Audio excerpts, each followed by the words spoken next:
Amém, família? É a primeira vez pregando no Shures, aqui, no Cura. Estou muito feliz, já quase no final da nossa série, né? A nossa série que vem se arrastando desde quando a gente se reunia ainda lá na Assunção. Quem aqui foi lá na Assunção, na sala de cima? Agora nós estamos aqui nesse lugar preparado pelo Senhor. E é a primeira vez pregando aqui, cara. Fiquei, a maioria dos encontros que nós tivemos aqui, eu estava fora em missão, né? Eu tinha muitas missões marcadas, então estive fora. Alguém nunca me viu pregar aqui? Deixa eu ver. Não? Meu Deus, tô com medo agora. Amém, gente? Me chamo Paulo Vinícius, sou casado com a Camila, pai das Marias. Hoje nós lideramos a frente de casais da Colo de Deus, né? Então por isso que às vezes a gente está um pouco mais distante, né? O Senhor tem nos enviado, o Senhor tem confiado muitas missões com as famílias, né? Nesse tempo, a minha e a Camila, então a gente acaba tendo que desprender um pouco mais de tempo ao ministério que está nascendo, né? Está renascendo, ressurgindo. Hoje são quase 400 casais em volta da nossa liderança dentro da Colo de Deus. E o Senhor tem nos sustentado, nos ajudado, né? E volto aqui para o Shures, em Bauru, para pregar a respeito de batismo no Espírito Santo. Olha para quem está do seu lado e fala, batismo no Espírito. Quantas vezes nós já nos reunimos em torno do batismo no Espírito Santo, né? A gente rezava ali na capela antes de começar, e eu dizia aos meus irmãos de comunidade que batismo no Espírito Santo é uma realidade tão grande para a Colo de Deus que a cada blém do violão parece que o céu desce, o tempo para. E eu fui enganado pela Jane no começo dessa ministração, queria deixar isso muito claro e registrado, porque ela falou, nós vamos fazer uma oração bem rápida, bem simples, e quase que esse teto não aguenta o peso da glória que está sobre nós nesse lugar. Já começou e começou com tudo. Só que enquanto eu rezava ontem na madrugada, ontem eu me dispus a rezar e pedir ao Senhor uma direção clara a respeito do batismo no Espírito. Porque a gente já ouviu falar muito a respeito do batismo no Espírito Santo. Quem aqui nunca ouviu a passagem de Atos 2, onde os discípulos estavam reunidos na sala do cenáculo, estavam no andar de cima, quando de repente veio sobre eles línguas como que de fogo, e um vento impetuoso tomou conta daquele lugar, chacoalhou as janelas, chacoalhou as portas, eles foram tomados pelo Espírito, as línguas de fogo desceram sobre eles, eles foram tomados e saíram daquele lugar ainda mais avivados pelo fogo de Pentecostes. Quantas vezes nós não ouvimos sobre isso? Mas eu pedi ao Senhor, Senhor, eu sei que esse fogo que nasceu e brotou sobre a cabeça dos discípulos dentro do cenáculo, não tem origem no cenáculo, e isso me inconformou. Isso deixou meu coração inquieto, e eu comecei a pedir para que o Senhor me desse alguma direção. Senhor, eu quero entender a história do teu povo. Eu quero ver aonde o Senhor chamou o teu povo, aonde esse fogo nasceu. Enquanto nós rezávamos, o Senhor confirmava que esse fogo, ele nasceu de dentro para fora. Ou seja, aquilo que desceu sobre os discípulos já queimava dentro deles. Já queimava dentro deles. Porque eles esperavam ansiosamente a vinda do Espírito Santo de Deus. Fala comigo, Espírito Santo. Eu quero que você abra a sua Bíblia comigo, você que trouxe a sua Bíblia, no livro de Êxodo, Antigo Testamento. Só a Colo de Deus para pregar batismo no Espírito no Antigo Testamento. Êxodo capítulo 17, versículo 11. Êxodo 17, versículo 11. Pede a presença do teu anjo da guarda nesse lugar. Santo anjo do Senhor, meu zeloso guardador.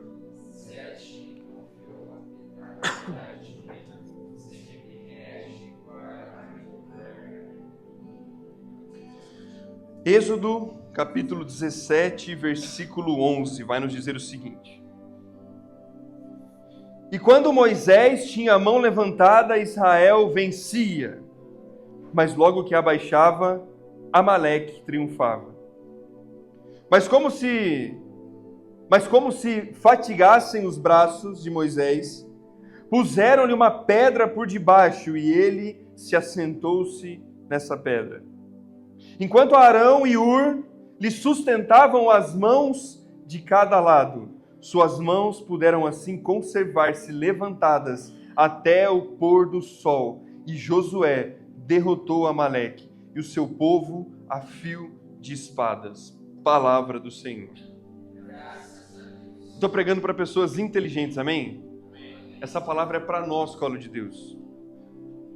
Êxodo 17, capítulo 11, está relatando para nós a respeito da saída do povo do Egito. A sarça queima diante de Moisés, todo mundo já sabe, ele estava lá apacentando as ovelhas, a sarça queima. De repente uma voz no meio da sarça fala para Moisés sair daquele lugar, ir para onde o Senhor o enviar. Quando Moisés questiona aquela voz no meio da sarça que queima e não se consome, o que diria, o que faria, para onde iria, o Senhor dava a direção. Só vai, Moisés. Só vai, chega lá, se perguntar quem te enviou, fala, o grande eu sou, o alfa e o ômega, aquele que não sei explicar, mas ele pediu que eu viesse. Moisés larga o seu lugar, sai de onde estava, imediatamente vai em busca do povo de Israel, que estava no Egito. Capítulo 16 vai dizer a respeito exatamente do momento da saída do povo de Israel lá do Egito. O povo sai, de repente tem um mar, você já sabe a história. Moisés, ele bate o cajado à frente do mar, o mar se abre, o povo de Israel passa a pé enxuto, o mar se fecha, aqueles que o perseguiam são engolidos pela água e morrem ali no meio do mar, e agora eles estão caminhando. Capítulo 17 está dizendo a respeito de um momento muito delicado na história do povo de Israel. Muito delicado, muito delicado. Aquele povo ainda estava tentando entender o que estava acontecendo, porque estava tudo de boa lá no Egito. Alguns do povo de Israel haviam nascido no Egito, nem sabiam que existia alguma coisa fora daquele lugar, e de repente chega um louco que era gago, não tinha nem moral para estar lá, e de repente ele chega e fala, gente, vambora. É agora, corre, vamos. Começa a tirar o povo daquele lugar, e de repente o mar fecha e eles se veem. Estou liberto, mas liberto do quê? Para onde eu estou indo? Para uma terra onde brota leite e mel. Nem gosto de leite, sou intolerante à lactose. Como é que eu vou para esse lugar aí? O povo ainda está muito eufórico. Ou seja, no meio deles ali existiam muitas mulheres, crianças, jovens, pessoas que ainda estavam tentando entender o que estava acontecendo. E no versículo 17 agora nós estamos diante de uma ordem do Senhor. Não pare de caminhar, não pare de caminhar, não pare de caminhar. A certeza que nós temos que o povo ainda estava tentando entender o que estava acontecendo é que no capítulo 16 o povo começa a olhar para Moisés e fala, ei Moisés, por que você tirou a gente de lá, cara? Lá a gente tinha o que comer, agora você tirou a gente de lá para morrer de fome aqui no deserto. Não tem nem o que comer aqui, pelo menos lá a gente tinha o que comer. Que Deus é esse que você está falando que é para a gente ouvir, Moisés? Eu acho que a gente fala muito sobre a paciência de Jó, mas Moisés era paciente, velho. Moisés tinha uma paciência com esse povo que eu não consigo entender. Moisés subia e falava, Senhor, o teu povo tem fome. Meu Deus. E aí Moisés falava assim, então eu vou mandar o maná para que eles comam. Todo dia de manhã o Senhor dava a ordem, pegue apenas aquilo que vocês vão comer no dia. Amanhã vai ter de novo, não desperdicem, pegue só o necessário. A providência de Deus não falha todos os dias. Eu vou mandar o maná todos os dias, peguem só aquilo que você precisa. E ainda assim tinha gente que pegava mais. A palavra de Deus vai dizer que no outro dia amanhecia tudo cheio de bicho, que eles pegaram a mais. E quem pegou pouco não faltava, porque a medida daquilo que Deus dá é exata para aquilo que eu preciso e você precisa. Nem mais e nem menos. Quem pega mais perde, quem pega menos não falta, porque Deus é o Deus da providência. E agora só com pão, quem que come só pão, né? Nós queremos uma carninha, né, Moisés? Qual é? Lá no Egito tinha uma carninha, cara. Agora nós estamos aqui comendo esse bagulho aí que cai do céu aí. Aí a gente pega, estraga, no outro dia estraga, não estraga, pega, não pega, aí tem que pegar só 2 litros cada um, não põe. Nós queremos carne.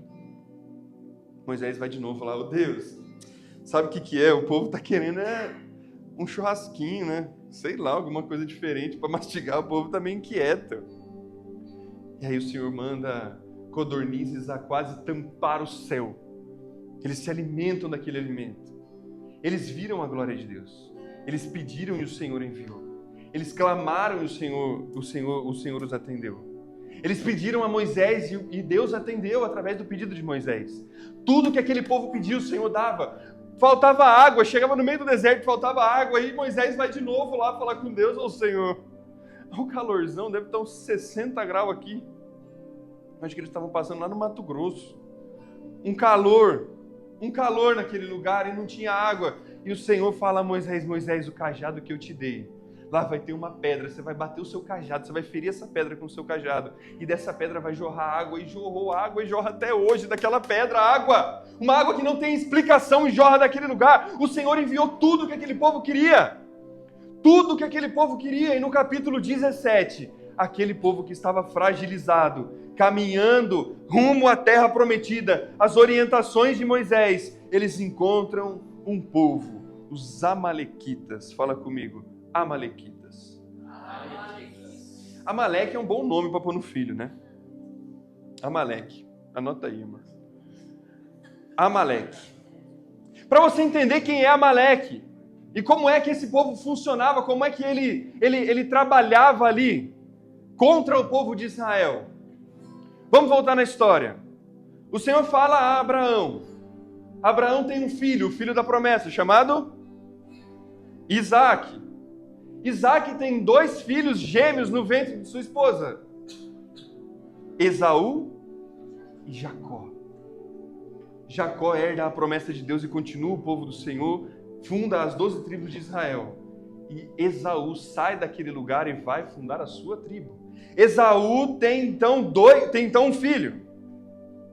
O primeiro filho de Esaú se chama Elifaz. Fala comigo, Elifaz. E Elifaz gera um filho chamado Amaleque. Ou seja, Amaleque, os amalequitas, eram da descendência de Esaú. Beberam da mesma mesa, consumiram do mesmo pão, ouviram aquilo que o Senhor tinha a falar, conheceram o Deus de Israel, mas agiam totalmente contra o povo. Aonde existia um israelita, um amalequita o perseguia. E naquele momento, ali diante da fragilidade, caminhando no deserto, aquele povo entende uma fragilidade daquele povo que está lá sofrendo, saindo daquele lugar. Deuteronômio capítulo 25 vai dizer que os amalequitas, eles atacaram o povo de Israel pelas costas. Atacaram primeiro as mulheres e as crianças, passando a fio de espada. E de repente, quando vê aquilo tudo começando, Moisés não consegue ficar indiferente. Ele fala que no outro dia, e essa é a primeira vez que aparece esse nome na palavra de Deus, nesse momento, Moisés chama o seu povo, e ele chama um homem em específico. Fala comigo, Josué. Josué se aproxima de Moisés, e Moisés fala para ele, Josué, amanhã nós vamos lutar contra o povo de Amaleque. Junta os homens aqui que estão com a gente e nós vamos lutar contra esse povo, porque o Senhor não nos deixará desistir. E Moisés pega uma espada e desce também para batalhar ou não? Não. O que é que Moisés faz? Ele fala, desce lá, enquanto isso eu vou pegar o cajado e vou subir o monte. Porque nós não lutamos sozinhos, nós lutamos pelo Deus de Israel. Um Deus que nos direciona, que nos guia, que não nos abandona. Ele está conosco e eu vou subir lá. Enquanto eu estiver rezando, você vai estar lá batalhando. Enquanto o cajado estiver em pé, o povo de Israel não padecerá. E assim foi. Agora nós estamos no versículo 11 do capítulo 17. E você já sabe o que está acontecendo. A batalha era longa. E Moisés estava com seu cajado imposto, como quem pede ao Senhor, Senhor, nós queremos a Tua direção, não nos abandone, Senhor, não nos abandone, nós não queremos morrer aqui, o Senhor não nos tirou do Egito para morrer agora de fome, de sede, sem ter aquilo que o Senhor prometeu para nós, o Senhor não nos tirou de lá para isso, então sustenta, Senhor. Só que o cajado começa a ficar pesado, de repente o cajado começa a ficar pesado, e aí vendo que Moisés estava cansado, Arão e Ur, fala comigo, Arão e Ur, olha que nome bonito, com H, é Ur, com H, que lindo. E Ur vão lá e colocam uma pedra para que Moisés se assente. Ele se assenta e continua a batalha, só que de repente o cajado começa a pesar. E esse peso, eu imagino na cabeça de Moisés naquele momento, esse peso não é simplesmente o peso físico, material do cajado, mas é o peso da responsabilidade de carregar um povo prometido por Deus. Ele que deixou tudo e foi para onde o Senhor o enviou, agora porta um cajado de autoridade diante do povo, um cajado que não pode cair, o seu braço começa a fraquejar. Eu imagino que Moisés ali carregando aquele cajado, não quer deixar aquilo cair, só que quando o braço dele vai caindo sem não aguentar mais, o povo de Israel começa a perder a batalha, começa a morrer. Vendo Arão e Hur essa situação, eles vão lá ajudar Moisés a segurar o cajado. Fala comigo, Moisés não foi deixado sozinho. Ei, Moisés, ele não está só rezando pelo povo. Ele não está só pedindo a Deus para aquele povo. Ele está sustentando um peso que foi dado a ele. Ele está sustentando o peso de ser um eleito por Deus. Ele está sustentando o peso daquele que sobe o monte, ouve a voz de Deus e desce direcionar o povo. Ele está sustentando o peso de todos aqueles que não conseguem suportar o deserto e reclamam para ele. Moisés está sustentando o povo, porque ele carrega uma promessa, ele ouviu uma voz no meio da sarça, cara. Ele sobe o monte e Deus fala com ele. Moisés carrega no coração a certeza de que aquele cajado não deve nunca fraquejar. E esse é o peso que ele está carregando. Esse é o peso que ele está carregando. Mas pergunta para mim, o que isso tem a ver com batismo no Espírito Santo? Pergunta para mim, o que isso tem a ver? Aquele povo no deserto, caminhando rumo à terra prometida, era batizado todos os dias, cara. Quando eu perguntava ao Senhor essa madrugada, Senhor, o que é ser batizado no teu Espírito, Senhor? Eu quero que o Senhor me mostre, porque eu já vi muita gente sendo batizada no Espírito e indo embora. Eu já vi muito pregador fazendo o céu descer e acabando tudo. Eu já vi muita gente abandonando o ministério, abandonando o grupo de oração, abandonando quem Deus é, deixando tudo de lado e trocando por um saco de moeda. Eu vi corações de homens que carregavam um cajado de eleição, sendo tomados pelo dinheiro, pela porcaria desse mundo, e abandonando a sua eleição para seguir para outro caminho. E eu perguntava, Senhor, por que eu? Qual é a diferença do batismo que o Senhor me dá para o batismo que o Senhor dá a qualquer outro, Deus? Que batismo é esse? Que batismo é esse? E nessa palavra, o Senhor me fez olhar para como aquele povo ainda, mesmo cansado, mesmo fragilizado, ainda lutava no deserto. Lá o batismo era todo dia, mano. O batismo era toda hora. O povo falava, eu quero carne, vinha carne. Quero água, que tem água. Eu quero pão, vinha pão. E que batismo é esse? Um batismo de um Deus que não abandona o seu povo, cara. Eu fico pensando, se eu fosse Deus, se eu fosse Moisés, que dirá? E se eu fosse Deus, cara? Quando Deus se ira contra o povo, Moisés ainda se enche de misericórdia e fala, Senhor, não. Deus, tem misericórdia do teu povo. Tem misericórdia do teu povo, Senhor. Eles não sabem o que estão fazendo. Calma. Eu vou descer lá e vou resolver. Moisés saiu um pouquinho, bezerro de ouro. Cara, mas Deus provava todos os dias através da sua fidelidade. Ei, eu não sei se você está entendendo, mas a fidelidade de Deus com você não depende das suas escolhas. Deus sempre é fiel, Ele nunca vai te abandonar. Olha para quem está do seu lado e fala, você não vai ficar sozinho nunca mais. Nunca mais, fala com autoridade. Ei, até nas derrotas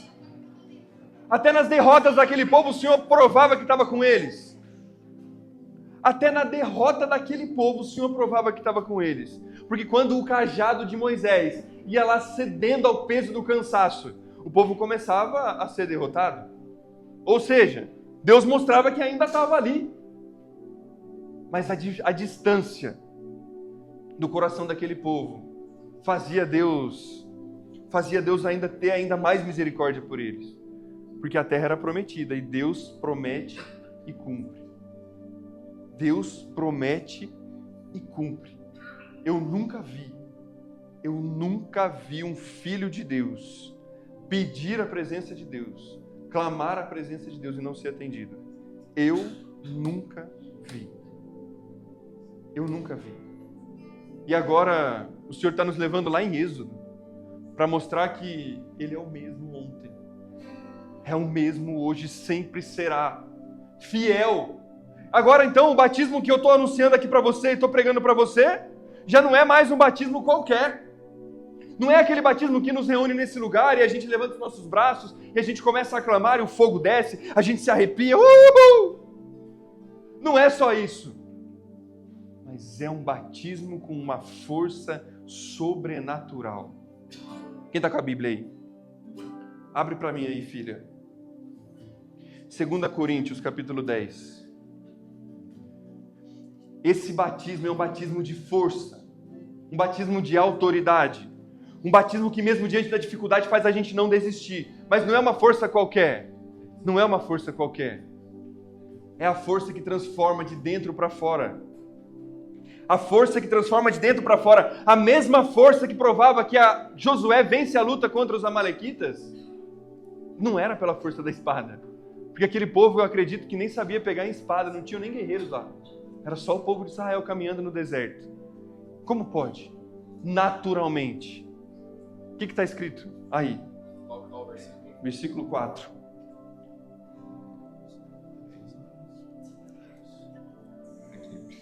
Não são carnais as armas com que lutamos, são poderosas em Deus, capazes de arrasar fortificações. Ei! Quem está escrevendo aqui agora é Paulo. É Paulo que está escrevendo isso aqui. Ele está dizendo que as forças do povo não vêm por aquilo que se vê, pela carne, pela força que se pode fazer, mas a força vem do alto. Não são carnais, logo são sobrenaturais. Sabe por que você está perdendo as batalhas? Porque você está tentando lutar com as próprias mãos. Porque você está tentando agarrar suas coisas com as próprias mãos. Desde a época de Moisés, desde Josué, o Senhor é o mesmo. As armas não são materiais. Não são espadas. Não são espadas, presta atenção. Nós estamos chegando no batismo genuíno de avivamento nesse lugar, amém? Batismo de avivamento nesse lugar. Esse batismo de fogo que passa, ele vai te deixar na mão. O coração daquele que entende quem Deus é, ele se fundamenta de um jeito tão profundo na verdade de Deus, que ele não consegue mais se desviar. Mas que batismo é esse? É um batismo que vem e muda tudo de repente e está tudo certo? Pode ser. A palavra de Deus vai chamar isso de metanoia. Fala comigo, metanoia. Metanoia é uma movimentação, é uma conversão radical de quem nós somos. Aconteceu isso comigo. Eu não posso duvidar, porque um dia eu acordei de um jeito e fui dormir de outro. Comigo aconteceu assim, então eu não posso duvidar que Deus pode fazer isso, porque eu sou a prova viva disso. Eu olho para a história de São Paulo e foi assim também com ele. Acordou de um jeito e dormiu de outro. Mas só Deus sabe o preço que eu pago para sustentar todos os dias esse avivamento. Ou seja, o batismo no Espírito que vem de Deus, ele é todo dia. Isso significa que você vai cansar, cara. Que você vai fraquejar, que você vai falar, Deus, não tem nem carne em casa hoje. E ele vai mandar carne. Para o dia, não pegue mais, senão no outro dia vai estragar. Pegue o necessário. E se o dia que não tiver nem para o necessário, você pegar menos também não vai faltar, porque ele é o Deus da verdade. Desde o princípio, Deus não mudou. Deus não mudou. E se São Paulo agora no Novo Testamento está dizendo para nós que a nossa luta não é com armas que nós pegamos com as nossas mãos, mas armas espirituais, aonde tem que estar o meu coração e o teu coração? Nesse Espírito que nos batiza. É nesse Espírito. Nesse Espírito. Abre para mim em Atos 1. Atos dos Apóstolos, capítulo 1, depois do versículo 24 do Evangelho de São Lucas, nós estamos vendo os discípulos de Emaús que acabam de chegar junto dos discípulos, eles estão lá agora esperando, vendo, olhando para o céu, Jesus sendo elevado ao céu, nós estamos na ascensão do Senhor, o povo está sendo elevado e Jesus faz uma promessa. Atos dos Apóstolos, capítulo 1, versículo 8. Mas descerá sobre vós o Espírito Santo. Ei! Descerá sobre vós o Espírito Santo. É uma promessa. É uma promessa. Descerá sobre vós o Espírito Santo. E aí eu penso assim, mas não desceu para todo mundo, né? Não desceu, acho que isso é uma promessa mentirosa, porque sobre mim, às vezes eu acho que ele nem desceu mesmo. Atos dos Apóstolos, capítulo 2. Agora nós estamos voltando no começo dessa pregação. E você está entendendo, porque eu não quis vir aqui abrir Atos 2 e pregar o avivamento de Pentecostes para você. Porque Deus é raiz. E enraizados de quem Deus é, nós conseguimos viver e entender o Pentecostes genuinamente. Atos dos Apóstolos, capítulo 2, é o cumprimento dessa promessa. Que Jesus, sendo elevado ao céu, ele fala, ei, eu vou, mas descerá sobre vós aquele que é o teu defensor, o Paráclito, aquele que estará contigo todos os dias, te defenderá quando for acusado. Não levante a voz contra os acusadores, porque eu vou te defender. Esse é o Espírito Santo de Deus. Esse é o Espírito Santo de Deus. E se você conhecer esse Espírito, cara, se você conhecer e tiver intimidade, Satanás vai tentar, cara. Mas você vai olhar para a cara dele e você vai dar risada. Porque maior é o que está em você do que aquilo que está no mundo, diz a palavra de Deus. E se está aqui dentro, como que você fraqueja, cara? Como que você deixa o cajado cair? Como que você vai lá e finge que Deus não existe? Como que você vai lá e finge que Deus não existe? Que batismo é esse? Que batismo é esse que o Senhor quer nos dar essa noite? Cara, de verdade, a gente está pregando aqui a respeito de coisas muito profundas. Você está me entendendo? Sim ou não? Sim ou não? Sim. Você não vai sair daqui do mesmo jeito que você chegou. Não tem jeito. Não tem jeito. Quantas vezes a gente olha para quem nós somos e não encontramos com nada de Deus? O pecado desconfigura aquilo que nós somos. E aí você começa a pensar assim, ó, na camada mais superficial da minha vida, todo mundo está falando que eu não posso pecar. Ah, eu vou lá e fala que eu tenho que ir para a igreja, que eu tenho que rezar. Para, cara. Isso é para os católicos de IBGE. Para você que está aqui nesse lugar, não é. Para você que está aqui nesse lugar, você carrega o peso de um povo. Você carrega o peso de uma responsabilidade vinda do céu. Eu não consigo acreditar em alguém que olha para a colo de Deus, olha para esse carisma, onde o fogo brota sem cessar. Onde um primeiro blend do violão transforma vidas. E eu acredito nisso, porque a gente tem visto isso no Brasil e no mundo inteiro. Eu não consigo acreditar que você se aproxime desse lugar e saia a mesma pessoa. Conhecendo quem você é, conhecendo a história do povo de Deus, conhecendo como o povo de Deus sofreu ao longo da história. E sair daqui do mesmo jeito. Não dá, cara. Não dá. Olha aí para quem está do seu lado e fala, eu vou bater em você se você não mudar.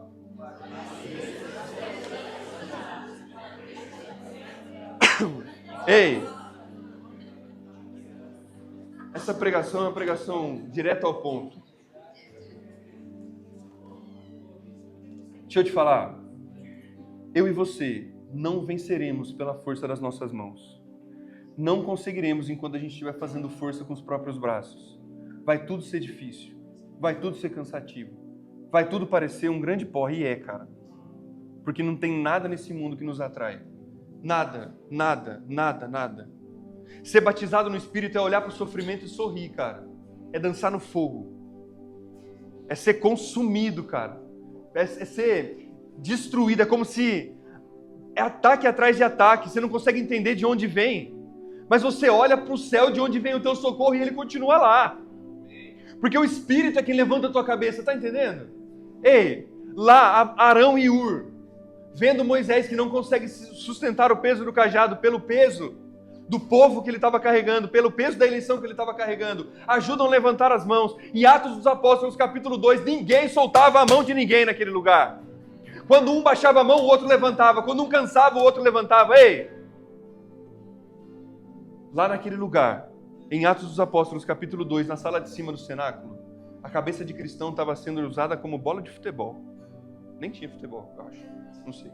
Não conheço a história. Enfim. Nem sei.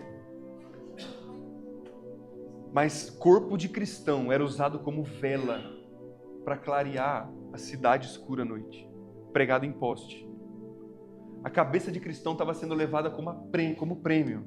Aquele que matasse um cristão recebia condecoração, parabéns. Eles estavam lá, todo mundo reunido, e estava tranquilo.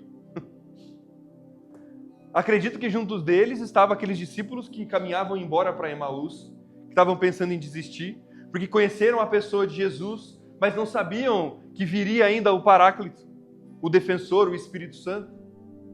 Ali naquele lugar estavam homens e mulheres que caminhavam na certeza que seriam mortos pela causa de Cristo, porque se estavam lá, sabiam que seriam perseguidos. Ninguém estava enganado no cenáculo. Você também não está enganado aqui nesse lugar. Se custar a vida, ainda hoje nós vamos nos encontrar com Ele no paraíso. Se a gente sair daqui e perder a vida, cara, se a gente sair desse lugar e entrar um terrorista aqui e matar todo mundo, ainda hoje nós vamos estar dançando na glória, onde os anjos cantam santo, santo, santo. Então o que vale essa vida? O que vale essa vida se não o preço de ser entregue inteiramente ao Espírito Santo de Deus? Caminhar com Ele na ousadia do Espírito. E esse é o batismo que Ele quer nos devolver essa noite. O batismo que faz você olhar com indiferença para as coisas. Que faz você olhar achando que você é só mais um espectador nesse lugar. Cara, eu tenho pregado bastante aí. Pelos lugares aí. Tenho gritado muito na orelha do povo. E um determinado dia eu cheguei cansado em casa. Era madrugada, eu cheguei em casa, nossa, arrebentado, depois de um final de semana inteiro. Eu falava para Deus, Senhor, como cansa ser teu, cara. Porque parece que tudo que eu tenho é dele. E tudo que eu não tenho, ele já quer, antes de eu ter. Ele já toma. Para que eu nem caia em tentação de achar que aquilo é meu. São Paulo vai dizer que nós não temos nem que pensar que a glória da minha oração é minha, porque é tudo dele. E cansado lá, chegando de missão, arrebentado em casa, cara. Nossa, depois de um final de semana inteiro, eu falei, Senhor, e se isso tudo for uma mentira? E se isso tudo for só loucura na minha cabeça, como é que pode? Ah, eu sou professor, eu dou aula. Não é fácil falar de Deus. É fácil eu vir aqui, entender o que está escrito nesse livro e eu convencer você, fazer você chorar, fazer você arrepiar, fazer você sentir alguma coisa boa, sair daqui, tô mais leve, vou lá no Chures, porque, nossa, é uma lavagem de alma para mim. É fácil fazer você sentir isso, mas, ei, deixa eu te falar, não é para ser uma lavagem na tua alma não, cara, é para ser uma lavagem no teu couro, para que você entre polido no céu, cara. Mesmo que custe tudo nesse lugar, e o Senhor, naquela madrugada, me constrangeu, porque Ele me lembrou de quem eu era. E eu não consigo olhar para trás e pensar, se não fosse Ele, aonde estaria eu? O que eu ia estar fazendo da minha vida se não fosse Ele ter me resgatado? Aonde você estaria? Eu não sei.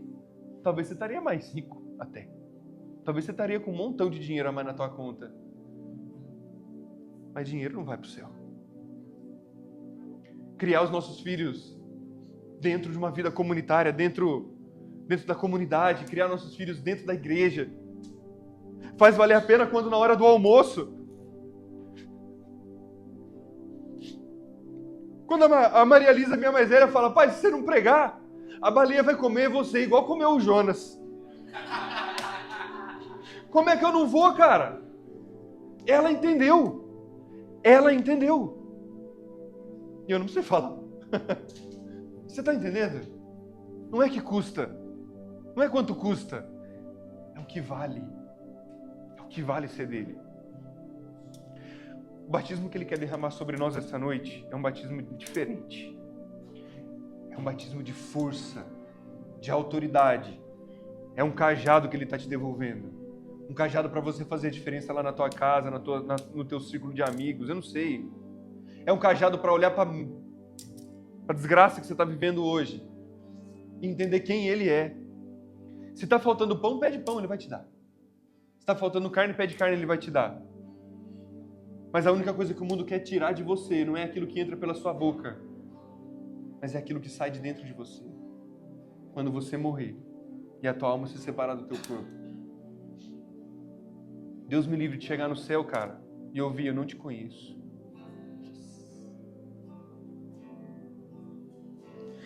Como viver longe de um batismo que me aproxima do céu com medo? Não. Hoje nós vamos sair daqui não é mirando o purgatório, nós vamos sair daqui mirando o céu, cara.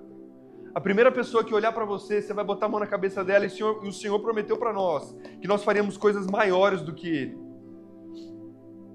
O que eu não consigo fazer e o que você não consegue fazer, Ele já fez. Ele nos libertou do Egito. Ele nos tirou de lá.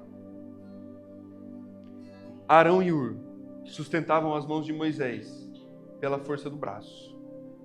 E hoje, quem é que nos ajuda a sustentar o cajado no alto? O cajado que Ele te deu um dia. O cajado que Ele colocou na sua mão. Que te fez sair da tua casa e vir para esse lugar hoje. Quem que te ajuda?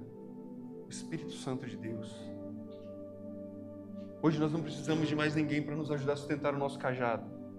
A vida comunitária nos salva, mas se você não estiver em comunhão com o Espírito Santo de Deus, cara, é só um graveto. Você não tem cajado, é coisa nenhuma.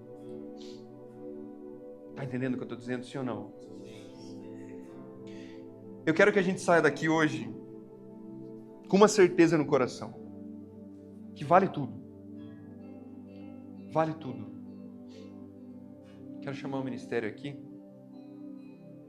A gente vai rezar. Fica de pé no seu lugar.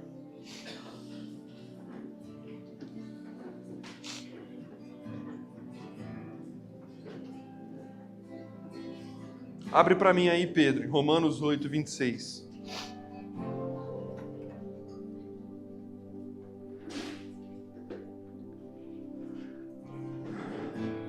Faz assim, ó. Enche o seu pulmão de ar. Faz.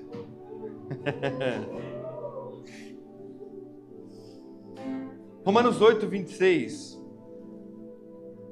Vai para você que hoje está se sentindo fraco. Talvez você chegou aqui fraco, cansado, mole, xoxo, capenga, querendo ir embora, desistir de tudo, sei lá. Mas São Paulo, o mesmo São Paulo que escreveu aos Coríntios, animando aquele povo, escreve também aos romanos. E Roma, cara, nossa, Roma tava facinho de viver, né? Porque lá era o auge da parada, né? Lá a espada estava sendo distribuída, era na rodoviária, na hora que você chegava lá. Roma estava tenso. E São Paulo olha para aquele povo que às vezes se sentia fraco. O que São Paulo escreve 8:26? Outro sim, o Espírito vem em auxílio à nossa fraqueza, porque não sabemos o que devemos pedir, nem orar, como convém. Mas o Espírito mesmo intercede por nós com gemidos inefáveis. E aquele que perscruta os corações sabe o que deseja o Espírito, o qual intercede pelos santos, segundo Deus. Ei, o que São Paulo está dizendo aos romanos? O que São Paulo está dizendo aos romanos é assim, ó. Você está fraco, cara. Você tem que rezar. Mas nem rezar você consegue. Então Ele é quem vem te ajudar a rezar.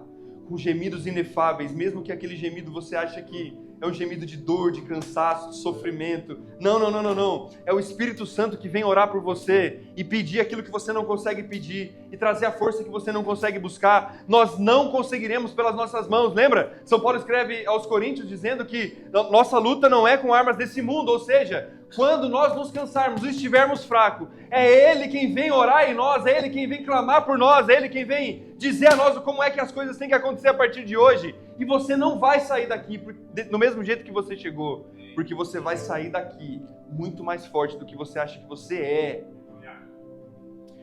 Não é que eu estou fraco, eu sou fraco. Deus me livre, está amarrado em nome de Jesus. Bata em retirada todo espírito de imundície nesse lugar.